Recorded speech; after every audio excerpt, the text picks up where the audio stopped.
En Israël, c'est le ministre des Affaires étrangères, Yitzhak Shamir, qui a été désigné pour succéder au premier ministre Menachem Begin.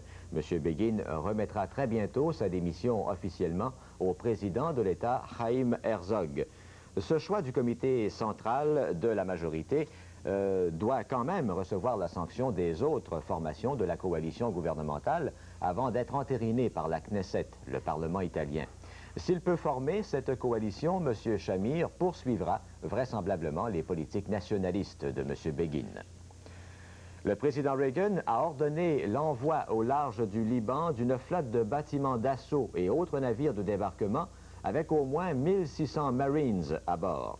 Le porte-avions Eisenhower devra aussi demeurer dans la région de la Méditerranée orientale pour une période indéterminée. Les États-Unis n'ont pas l'intention de faire débarquer ces troupes au Liban, pour l'instant du moins.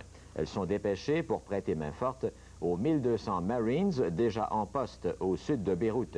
Même si les combats ont diminué d'intensité aujourd'hui dans la capitale du Liban, Washington veut surtout manifester son appui à l'appel lancé hier par le président Amin Gemayel en faveur de la réconciliation entre chrétiens et musulmans. Au pays, maintenant, 3 jours à peine après son élection aux communes, dans la circonscription de Central Nova, le chef conservateur, Brian Mulroney, a entrepris un remaniement en profondeur de son personnel au quartier général et au bureau du chef de l'opposition à Ottawa. Luc Lavoie nous en parle. Dès son retour à Ottawa mardi soir dernier, le chef conservateur Brian Mulroney a annoncé qu'il se mettait à la tâche immédiatement pour rebâtir les structures du parti. Hier, il faisait connaître les noms de ceux qui formeront son entourage immédiat. La plupart ne sont pas connus du public, si on accepte Elmer McKay, celui qui a démissionné de son poste de député pour offrir un comté à son nouveau chef. Il agira à titre de conseiller principal.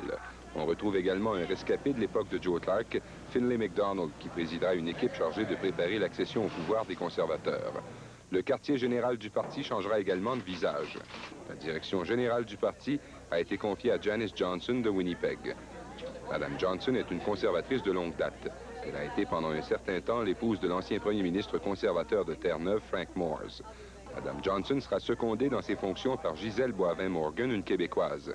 Elle aura le titre de directrice nationale associée. Mme Boivin-Morgan est l'épouse de Keith Morgan, qui était un des principaux organisateurs de Brian Mulroney lors de la campagne au leadership. Elle sera principalement chargée de faire le lien entre l'organisation nationale et l'organisation québécoise du parti. L'alter ego du chef Michel Carger occupera les fonctions obscures de conseiller principal du chef au quartier général. Mais il ne fait pas de doute qu'il demeurera l'homme le plus puissant de l'organisation. C'est sûr que tout le monde perçoit que M. Mulroney a toujours compté beaucoup sur des vieux amis de vieilles connaissances, des collègues, des copains de vieille date. M. Carger nous a assuré que les autres employés du quartier général peuvent dormir tranquilles parce que pour l'instant, le chef n'a pas l'intention d'apporter d'autres changements. Cependant, au cours des prochaines semaines, l'organisation québécoise sera remaniée de fond en comble. Et encore là, on peut s'attendre à ce que les principaux postes soient confiés à des amis du chef. Luc Lavoie, Ottawa.